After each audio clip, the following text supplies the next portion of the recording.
সমাজ থেকে অপরাধ দূরীকরণের মাস রমজান। আলহামদুলিল্লাহি রাব্বিল আলামিন ওয়াসসালাতু ওয়াসসালামু আলা আশরাফিল আমবিয়া ওয়াল মুরসালিন আম্মা বাদ। রমজানের সাধনা হচ্ছে সাওম তথা রোজা। সাওম শব্দের আবিধানিক অর্থ বিরত থাকা।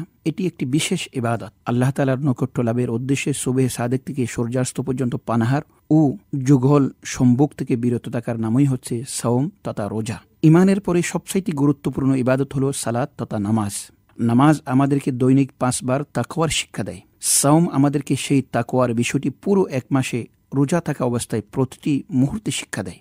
সরকারি কর্মকর্তা কর্মচারীরা সারা বছর সরকারের আজ্ঞাবহ হয়ে যে দায়িত্ব পালন করে থাকে তা সুনিপুণভাবে যেন আদায় করতে পারে, তার জন্য একটি নির্ধারিত গ্রেড পর্যন্ত কর্মকর্তা কর্মচারীদেরকে বছরের কিছু সময়ের জন্য ট্রেনিংয়ের ব্যবস্থা করা হয়ে থাকে। তদ্রূপ আল্লাহ তাআলার পক্ষ থেকে মানুষের উপর তাকওয়াভিত্তিক জীবনযাপনের যেই দায়িত্ব দেয়া হয়েছে, সেই তাকওয়াভিত্তিক জীবনযাপনে সুনিপুণতা অর্জনের জন্য রমজান মাসে প্রতি মুহূর্তে ট্রেনিং হতে থাকে।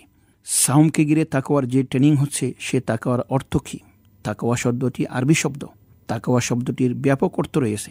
তার প্রত্যক্ষ বাংলা শব্দ খুঁজে না পাওয়ায় তার পরোক্ষ কাছাকাছি অর্থ করা হয় সতর্কতা অবলম্বন করা শব্দ দিয়ে।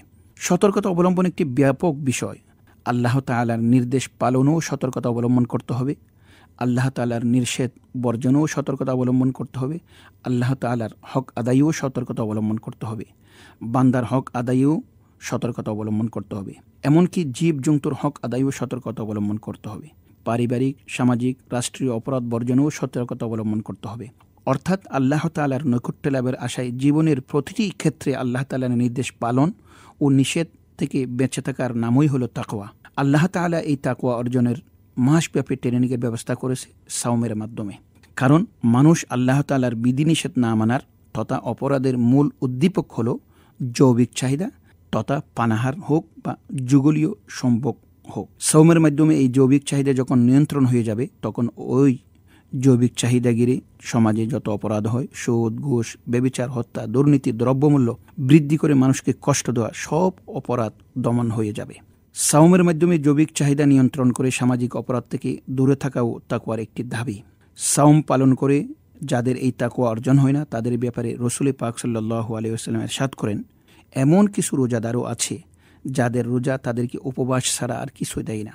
তাকওয়া অর্জনের উদ্দেশ্য নিয়ে সাওম পালন করা হলে আল্লাহ তাআলার নৈকট্য লাভের মাধ্যমে সমাজ থেকে অপরাধ দূরীভূত হবে।